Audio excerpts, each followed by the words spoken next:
Alrighty, folks. I am back. Okay, camera is good. I'm gonna go live on TikTok.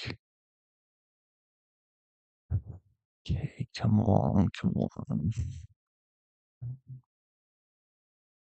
Okay, folks. So today the plan is I will have a double feature. I will stream the final segment of chapter. What are we on? Chapter 9, I think. And then I will also be playing the first episode of God of War today also. So be sure to tune in on YouTube for that.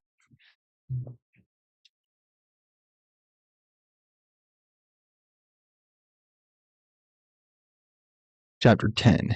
So today will be the final. That was kind of weird. My camera glitched. Today will be the final segment for chapter 10. And then I will begin chapter 11, or plan to anyway, on Monday. Life has been super crazy right now. I've been running back and forth, trying to find a place to stay, trying to get back to the different schools I work at. Someone rear-ended me basically last week, and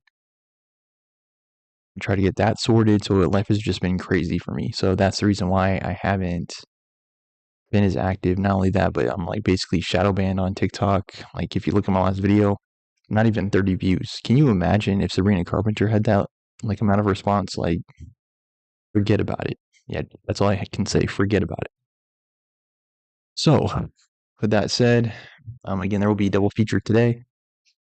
I will be playing God of War after this, so stay tuned for that. I'll be going live on YouTube, Stormer Show, SDORMERSHOW. Like, comment, share, subscribe, and on TikTok, like, comment, follow, donate, Venmo, Stormer Show.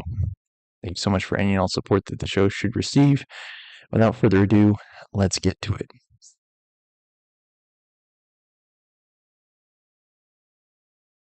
Okay. Dr. Loesch began another letter to Harry Truman, before he remembered that Eisenhower had been president for a few years. He'd written several letters to Roosevelt after Roosevelt had died, and he'd written many more to Eleanor. Roosevelt had never written back. Harry Truman had never written back either, and Large can remember if he'd written to Mrs. Truman too, or to Truman's daughter. Whichever one it was hadn't answered either. I mean, even in those days, presidents weren't known for writing back. I mean, some places you'll be lucky to hear back from the governor. Like here, Governor Polis, I'm in Colorado. He has staff that basically will follow up. I've called them several times and they follow up on his behalf. I think, and I can imagine something similar to that is how it plays out in more populated states because there's just too many people. Can't get back to all of them. Even in those days, they couldn't get back to everybody who sent them letters. He tried not to get depressed at the thought of writing to Eisenhower. He tried to recall how he began the last one. As you might recall, Eisenhower was the president following World War II. I believe it was after World War II. Let's see, where was I? He began Dear General. After that, he couldn't remember. He said something about how he'd been a doctor to the troops in World War I. He tried to sneak up on his real subject, a kind of flanking maneuver. Maybe it was time to try Mrs. Eisenhower. Mark wrote, Dear Mamie, hope I'm saying that right. He felt ridiculous. What's the use? Thought Wilbur Larch. You have to be crazy to write to Eisenhower about abortion. He tore the letter out of the typewriter, out of the blue. He decided that the president's head resembled that of a baby. Yeah, in Eisenhower's case. Then he remembered that Melanie had the questionnaire. There was no time to fool around. He told Nurse Angela that there would be a meeting after supper, after the children had been put to bed. Nurse Angela could not recall if there had ever been a meeting at St. Cloud's, except the most uncomfortable meeting with the Board of Trustees. She assumed that there was going to be another meeting. Will was probably involved. Oh dear, a meeting, Nurse Anna said. She fretted all day. Mrs. Grogan was worried too.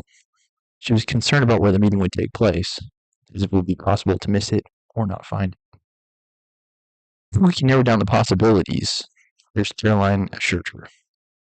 Although Wilbur Lutch worked in Nurse Angela's office, no babies were born that day, and one woman who wanted an abortion was welcome and made comfortable, and told that she could have her abortion tomorrow. Wilbur Lutch would not leave Nurse Angela's office, not even for lunch, not even for tea, and not even for the Lord's work. He was reviewing and putting the finishing touches for the history of Fuzzy Stone. The good doctor, Lutch, also writing the obituary of Homer Wells. Homer's heart, the rigors of an agricultural life and high cholesterol diet. An orphan is a meat eater. An orphan is always hungry or overmuch.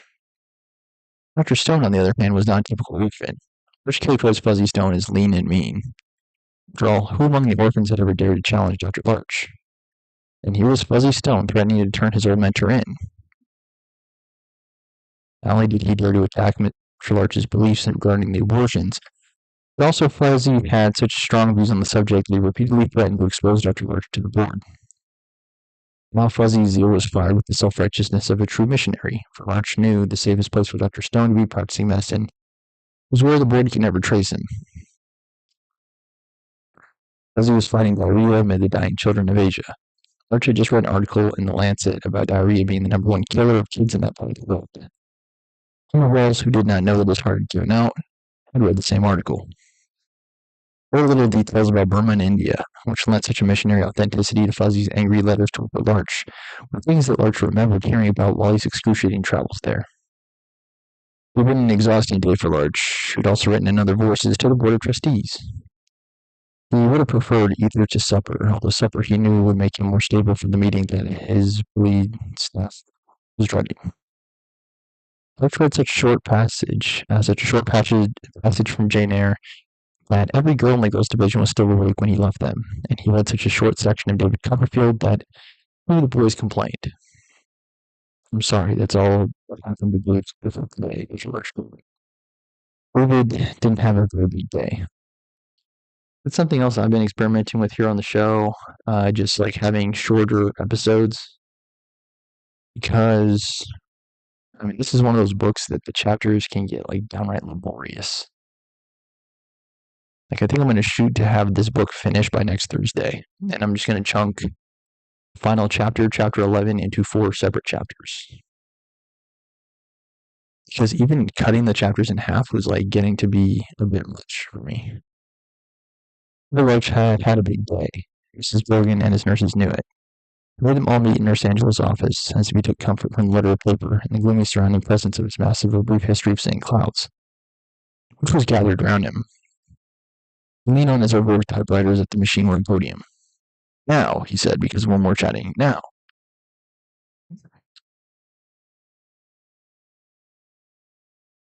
I already said share, so TikTok, you know what to do. Like, comment, share, but follow. He repeated using the word like a gavel to call the meeting to order. Now we're going to head them off at the pass. Rashida wondered if he'd been sneaking down to the train station to watch the westerns on TV with the station master. Rashida did this quite often. She liked Roy Rogers more than Hopalong Cassidy. She wished Roy wouldn't sing. She preferred Tom Mix to them all. She loathed the Lone Ranger. She had a soft spot in her heart for Tonto, all the red sidekicks. When are we heading off? Miss Caroline asked aggressively. And you, said Miss Caroline, pointing his finger at her, you're my top gun. You want to fire the first shot. Mrs. Grogan, who feared for her own sanity, heard that Dr. Larch had finally lost his. Nurse Angela suspected Larch had been sleeping for a long time. Her son had loved him so much that she couldn't judge him. Nurse Caroline just wanted the facts. Okay, Nurse Caroline said, let's begin at the beginning. Whom do I shoot? You're going to turn me in, Larch told her. You're going to blow a whistle on me, on all of us here. I'll do no such thing, Nurse Caroline said. Very patiently, he explained it to them. It was so simple to him, it was simple because he'd been thinking of it for years. It was not simple to the rest of them, and he had to keep them very slowly through the steps toward their salvation. We must assume that Melanie would respond to the questionnaire. They must believe that the response would be negative, not because Melanie was necessarily negative, as Large pointed out to Mrs. Grogan. They were ready to defend her because Melanie was angry. She was born angry. She will always be angry, and even if she means us no harm, one day she will be angry enough about something, about anything, so that she'll respond to that questionnaire. She'll say what she knows, okay, because whatever else Melanie is, she's no liar. I think Melanie is easily one of my favorite characters in the book. I mean, it's gotten to the point where I prefer her over Homer. It's like my favorite character, I think, is Larch, followed by Melanie. Well, I don't know if I'd say that. I'd say like Larch 1, Wally 2, and then, yeah, Melanie 3. And yeah, that's my top three. I don't think I would venture to say like Ray Kendall's like number four or something like that. Like, hard to say. That's the problem that this book has. It's like it's got its main characters, and then it's got its main characters, and then like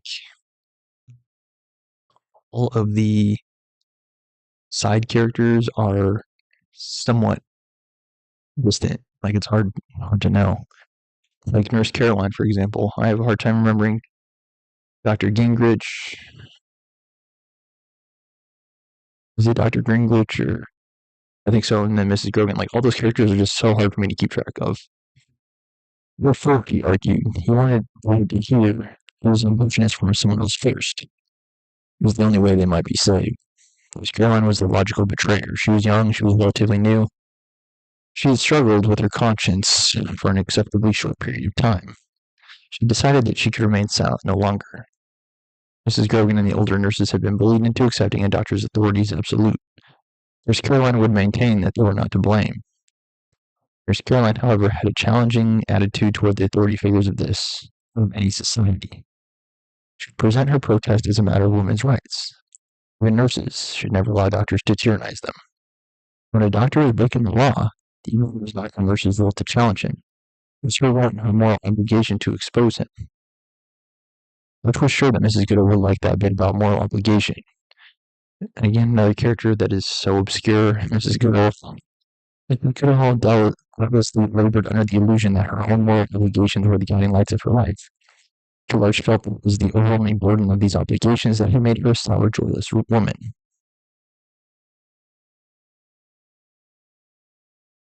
Ursula and Nurse Angela listened to Larch as if they were baby birds waiting for parents' return to the nest. Heads were sunk into their shoulders, their faces were tilted up, their mouths silently forming the words they heard Larch speak, in anticipation of swallowing worms. And of course, Irving's using a metaphor here. Mrs. Grogan wished that she'd brought her knitting. If this was what the meaning was, she never wanted to attend another. Nurse Caroline began to see. She basically believed in a fundamentally political conscience. As she grasped the portrait of the board as her enemy, she was most attentive to her commander who arduously plotted the board's defeat. It was kind of a revolt. Nurse Caroline was all for that revolution. Also, I was pointed to her, you need to win a few points with the right wingers on the board. Code you pink. Now you kill yourself, Christian. They're not only going to end up forgiving you, they're also going to want to promote you. They're going to want you in charge. And you, Arch said, pointing to Nurse Angela. Me? Said Nurse Angela. She looked frightened, but Arch knew that she would be the perfect one to recommend Fuzzy Stone. Hadn't she named him? And hadn't she almost dared all those times to do Fuzzy and his life spoke to Arch? Because Fuzzy knew them all. Loved them all.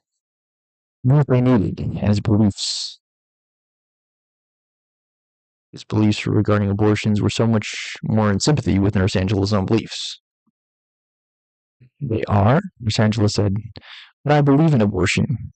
Of course you do, Larch said, and if you want St. Cloud's to continue to offer abortions, you better pretend that you're on the other side. You better all pretend. But it's a great load off your conscience. I mean, caught, Larch Pepper. Perhaps if Fuzzy Stone came back, Nurse said, and his conscience would let her sleep. Mrs. Grogan could lighten up on the praying. Perhaps she would not be so driven to pray. If you had that wonderfully decent Dr. Stone. So wonderfully decent Dr. Stone around. Not that we don't all adore Dr. Larch. Nurse Angela looked overboard. Not that the poor old man didn't believe in himself, and what he was doing, and for whom he was doing it. He was always devoted to the orphans. He looked at the social problem with the best of him, and of his judgment. How this issue has upset us all. It's taken its toll. Ellen Gubner said in thought, her mouth still open, her head lolling between her shoulders. She was more in love with him than ever. For the orphans. Excuse me, he wanted to do anything for him. What will happen to you if we expose you? She's going to ask a slim Kimber making its call about a wrinkled cheek. I'm almost 100 years old, Benda, he said softly. I suppose I'll retire. I mean, he probably can and should, right? Where will you? Mrs. Grogan asked him. Wouldn't get very far if I tried, he said. He had been so convincing about Fuzzy Stone, he presented them with such marvelous details that Nurse Caroline was the only one to spot the problem. If Homer Rose won't come here and pretend to be Fuzzy Stone, she looked at George. No one belongs here, Nurse Angela said by rote. Homer Rose belonged to St. Cloud's Woods to Nurse Angela, and obvious a fact is the weather. Seems this fact to Homer had been his life's crucible. He doesn't believe in performing abortions, Nurse Caroline reminded all the people. When did you guys talk to him about it? She asked Large. We talked to him about it. I talked to him about it only recently. He believes in your right to perform them. He even sent me here to help you. He believes it should be legal to have one. He also says that he can never personally do it. To him, it's killing someone. That's how he sees it. That's what he says. He is near perfect procedure, the Lord said proudly. Nurse Caroline looked at all of them. She saw them as if they were dinosaurs. Not just prehistoric, but also woefully too large for the work. How could the planet ever provide enough for them? It was not a very socialist thought, but this is the conviction which her heart sank as she looked at them. Homer Wells thinks it's killing someone, Nurse Caroline repeated. As she spoke, she felt she was personally responsible for saving the dinosaurs. But people looked gaunt and feeble to her, despite their size. Is the alternative just waiting and seeing? Nurse Angela asked. No one answered her. Oh Lord, support us all day long, until the shadows lengthen and the evening comes. Mrs. Grogan began softly, but George couldn't hear her out. Whatever the alternative is, if there is one, it isn't prayer, he said. It's always been an alternative for me, Mrs. Grogan said defiantly. Then say it to yourself, he said. George moved slowly in the small room. He handed Nurse Angela the letter to the board he read for her. He handed Nurse Caroline her letter, too. Sign them, he said. We'll go over if you want. You don't know that Melanie will expose you, Mrs. Grogan said to him. Does it really matter? Richard asked. Just think me. Do I have on time? Yeah. I don't want to leave it up to Melanie. Until her age, she tried to either. He meant Rosner said that because her first with her hands. I prefer to take my chances with Homer Wells. I'm just kidding. Nurse Caroline signed the letters. Several examples of the correspondence between Wilbur Arch and Fuzzy Stone were also submitted to the Board of Trustees.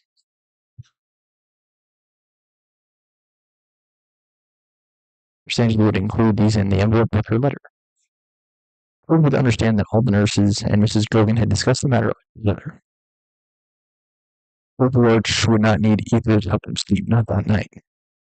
Mrs. Grogan, who usually slept like a stone, would be awake all night. She was praying. Poseidon took a long walk through the apple orchard on the hill. Even when they all pitched in for the harvest, it was hard to keep up with what his Homer had provided. Nurse Caroline, who everyone agreed was the most alert, was assigned the task of familiarizing herself with the principles of life and training the zealous missionary Dr. Stone. If the board asked questions, surely the world somehow be ready to write answers. All her youth and energy, Nurse Caroline was forced to take fuzzy story history with her to bed, where sleep overcame her before she got to the point about children's diarrhea. Nurse Angela was on duty. She gave the woman who was expecting an abortion another sedative. She gave a woman who was expecting a baby a glass of water. She put one of the small boys back into his bed. He must have had a dream. He was completely on top of his covers and his feet were on his pillow. Dr. Arch had been so tired that he'd gone to bed without kissing any of the boys, so Nurse Angela decided to do this for him, perhaps for herself. When she kissed the last boy, her back was hurting her, and she sat down on one of the unoccupied beds. She listened to the boy's breathing. She tried to remember how he was as a boy to recall particular sound of his breathing. Tried to picture postures of his sat up sleep. It calmed her to think of him. Given how late she'd given Ethan, given Melanie, she too started to take her chances with Homer Wells. Please come home, Homer, Nurse Angela whispered. Please come home. One of the few times that Nurse Angela fell asleep when she was on duty, first time ever, she fell asleep in the boys' sleeping room. Boys were astonished to discover them in the morning. She woke up and the girls climbing on her. She needed to be busy herself to assure the younger ones that no great change in the order of their lives was being heralded by their being found asleep among them. She hoped she was telling the truth.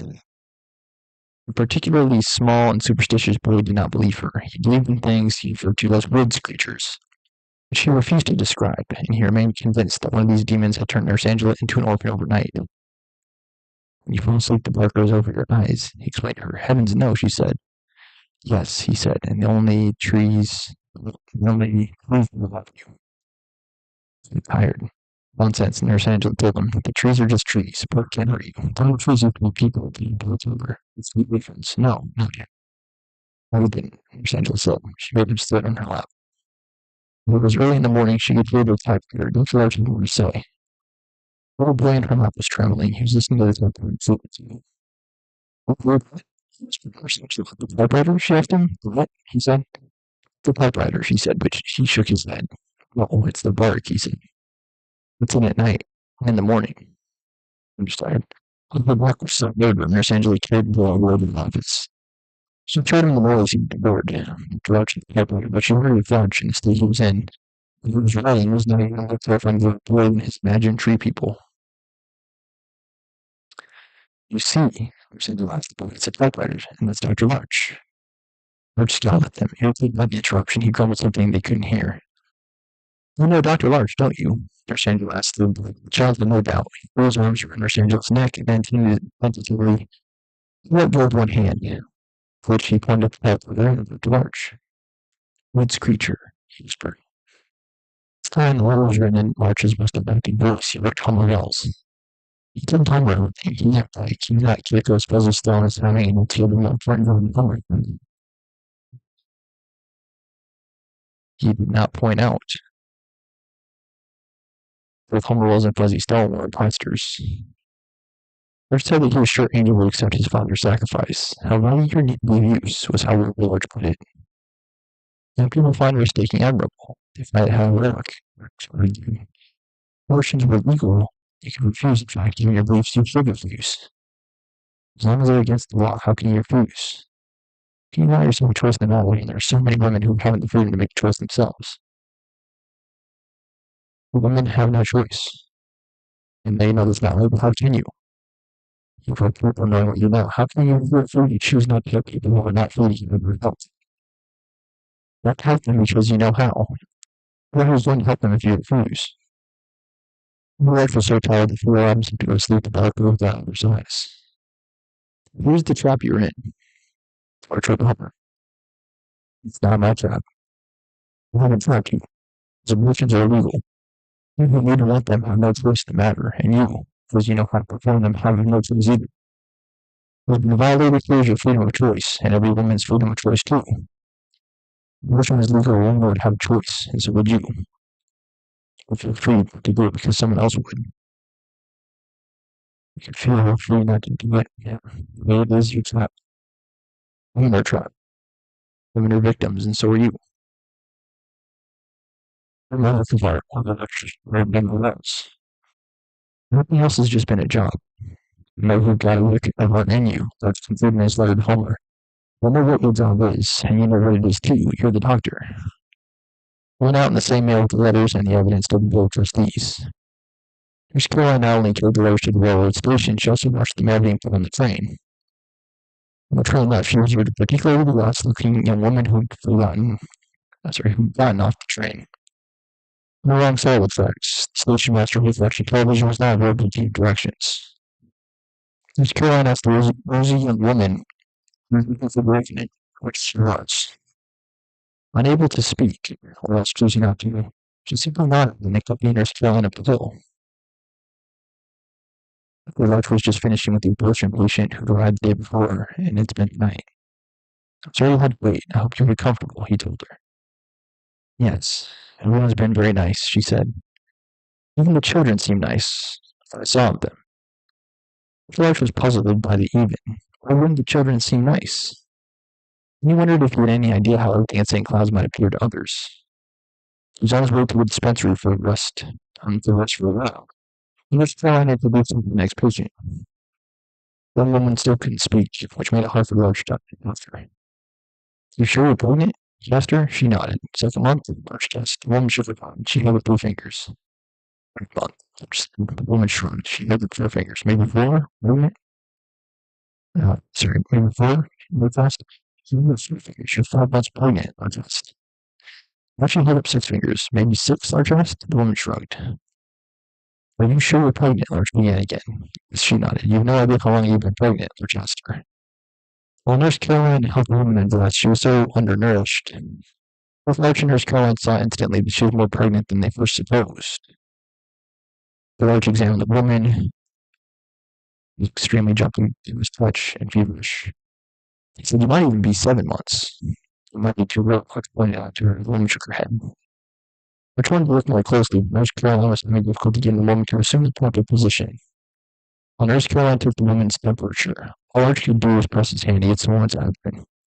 It was extremely tense. Whenever Arch touched her, she would hold her breath. Have you tried to do something to yourself? He asked the woman gently. Have you hurt yourself? Unfroze. Why would you talk? Because the woman shook her head. The woman injured, Arch asked. The woman shrugged. Like, this is exhausting writing, dude. Like, Irving is no Shakespeare. Let me put it that way. Like, he shrugged. She shrugged. Just tedious writing. Tedious. Finally, Nurse Caroline made the woman comfortable in the stirrups. I'm going to look inside you now, Arch explained. Look at the speculum, he said, holding up the instrument. It may feel cold, but it doesn't hurt. The woman shook her head. No, really. I'm not going to hurt you. I'm just going to look. The temperature is 104, Nurse Caroline whispered to Dr. Mark.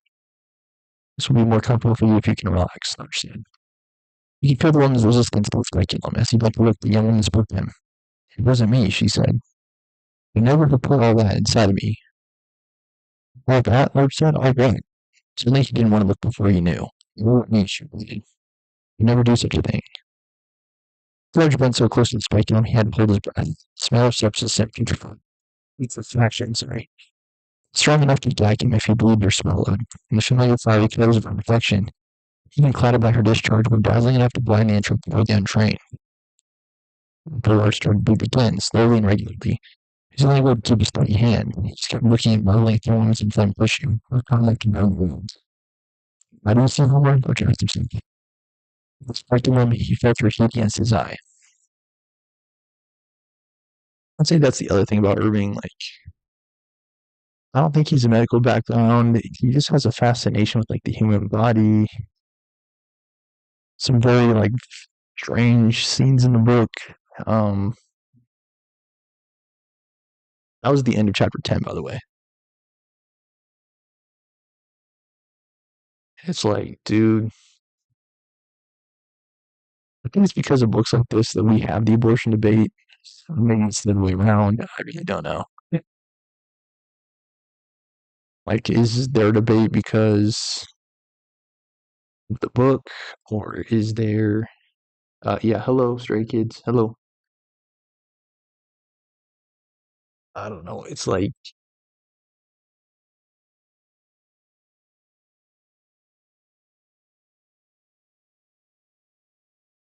let me see what it says in the back of the book too. He's the author of 9 novels. It doesn't really say anything about his medical background or anything like that.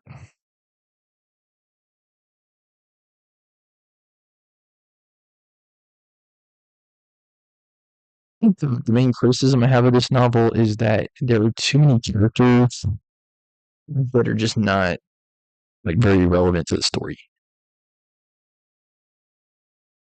I also don't really like Irving's style of storytelling. Like with that way, like so many of the women, it's like he associates name, someone's name with privilege and power significance. There's one thing you notice, yeah, hello story kids. One thing you notice is that he does not name any of the women, any of the women who come to St. Cloud's that are not from the STEAM background. Like the poor women, they don't have names. And I think this is an interesting end to chapter 10. She's like, I didn't do that. And so I guess the lingering question is, so how did she get pregnant then? Like, I don't know. That's just one of those things where it's like, I don't really, like, I understand conception, but it's like, how do you not know how you got pregnant? No.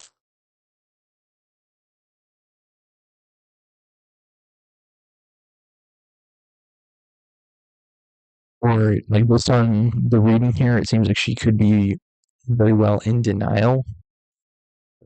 And I'm not talking River in Egypt. Like, maybe she's just like, I didn't do it. I didn't do it even though it's so obvious. It's so obvious. All the evidence is there. She's seeking an abortion. You can't get an abortion if you're not pregnant. Right. So she either had to, sleep with somebody or get pregnant some other way. I don't think they had IVF in those days. I don't think they did. So yeah, let me know in the comments because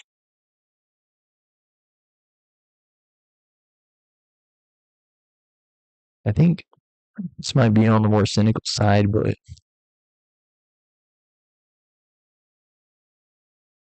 wrapping up chapter 10,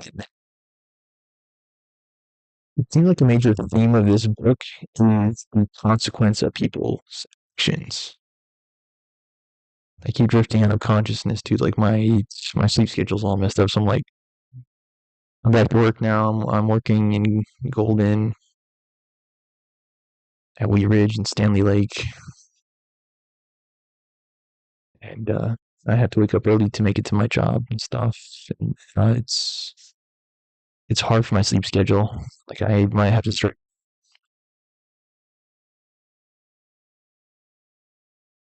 excuse me, drinking coffee again. It's just hard. Anyway, what I was saying is thematically, this book is very much about the consequences of people's actions. Wally, getting handicapped. Angel, Angel Wells himself, is very much the consequence of the relationship between Candy and Homer. Of course, all the women in the book, including Candy herself, getting abortions, leaving their child up for adoption in the orphanage. It's just people running from the consequences of their actions over and over again.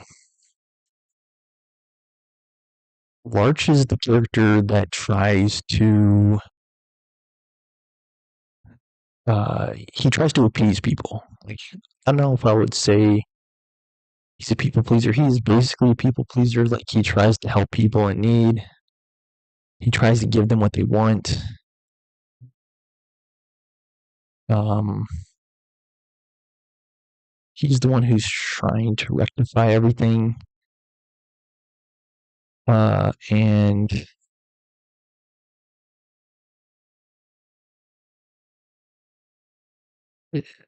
Trying to think here. It's just interesting in this book to focus in on characters like Melanie. Melanie is a sharp contrast to Homer at this point of the book. She kicked out Lorna. Right? She, I think she's fully moved on from Homer. Homer has fully moved on from her, whereas Homer was able to find a happy relationship with Andy. Melanie was not. Lorna wanted something else from the relationship, and it cost them the relationship.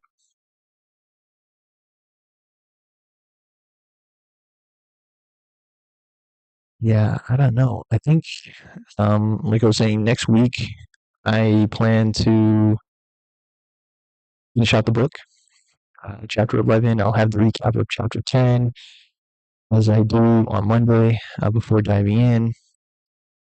And if there's enough support on this series, I think what I'm going to do is do like a type of Spark Notes where I recap the overall story, its themes, explore characters.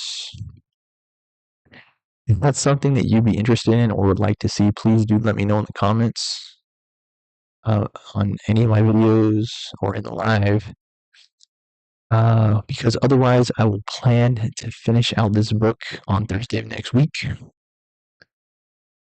And after that, I am pretty much going to go on hiatus, TikTok Live.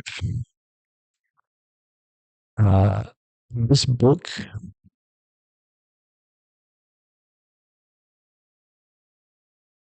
talked about it, and I'll probably offer these comments again when I finish out the book.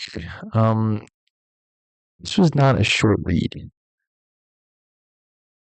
And to me, it wasn't a pleasant read. Like, I've read a bunch of books, Catcher in the Rye, Great Gatsby. Those were great books. Crime and Punishment by Fyodor Dostoevsky. Amazing book. This is a book, if I could provide a critique or criticism,